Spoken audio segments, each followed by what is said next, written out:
Hello friends, मी साक्षी. मी तुमच्यासोबत आजपासून माझ्या बाळाचं डेली रुटीन आणि माझ्या बाळाची सॉलिड जर्नी शेअर करणार आहे. सो माझ्या बाळाचं नाव मल्हार आहे आणि मल्हारला 28 जानेवारीला 6 महिने पूर्ण झालेले आहेत. तसं तर मी मल्हारला गेले 10 ते 12 दिवस झाले वरचा आहार सुरू केला.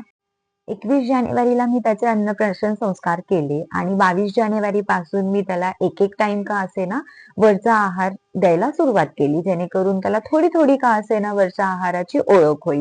तर आता तुमच्या सगळ्यांच्या मनात एक क्वेशन आला असेल, की 28 जानेवारीला मल्हारला 6 महिने पूर्ण झाले आणि तरीही मी 22 जानेवारीपासून त्याला का बरं वरचा आहार देण्याची सुरुवात केली?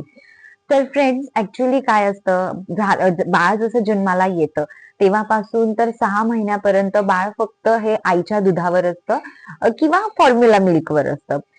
तर मला जस्ट त्याची एक टेस्ट घ्यायची होती, की मी त्याला वरचा आहार जो देणार आहे, तो त्याला कशाप्रकारे डायजेस्ट होतो आहे, तो कशाप्रकारे तो आहार एन्जॉय करतोय, तो कशाप्रकारे त्या सगळ्या गोष्टी घेतोय. बट मला 10 ते 12 दिवसामध्ये खूप छान रिझल्ट मिळाला. मल्हार ॲक्चुअली त्याची सॉलिड जर्नी खूप छान प्रकारे एन्जॉय करतो आणि तो एन्जॉय करत असल्यामुळे मी सुद्धा त्याची सॉलिड जर्नी खूप छान प्रकारे एन्जॉय करतीये. म्हणजे मला एक्साइटमेंट होतीये, की मी त्याला रोज कुठल्या-कुठल्या पदार्थांची ओळख करून दिली पाहिजे. मी त्याला कुठले-कुठले पदार्थ दिले पाहिजे. ॲक्चुअली बाळ जेव्हा 6 महिन्याचं पूर्ण होतं, त्यावेळी बऱ्याच आईंना हा प्रश्न पडतो, की बाळाला किती वेळा दिवसातनं खायला दिलं पाहिजे, त्याला पाणी किती पाजलं पाहिजे, त्याला मी हे खायला दिल्यानंतर त्याला ते कितपत डायजेस्ट होतंय.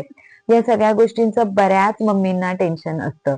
But it's okay. मी त्यासाठी तुमच्यासाठी छोटे-छोटे रोज एक ब्लॉग घेऊन येणार आहे आणि मे बी माझ्या व्लॉगमधून तुम्हाला 80 to 90% हेल्प होईल. सो आजच्यासाठी बाय बाय. भेटूयात उद्याच्या छोट्याशा व्लॉगमध्ये. बघूयात मी मल्हारला उद्या काय खाऊ देतेय आणि तो कशाप्रकारे एन्जॉय करतोय. माझ्या चॅनलला सबस्क्राईब करा, जेणेकरून माझे छोटे-छोटे व्लॉग तुमच्यापर्यंत पोहोचतील. मे बी तुम्हाला थोडी का असेना हेल्प होईल. Thank you.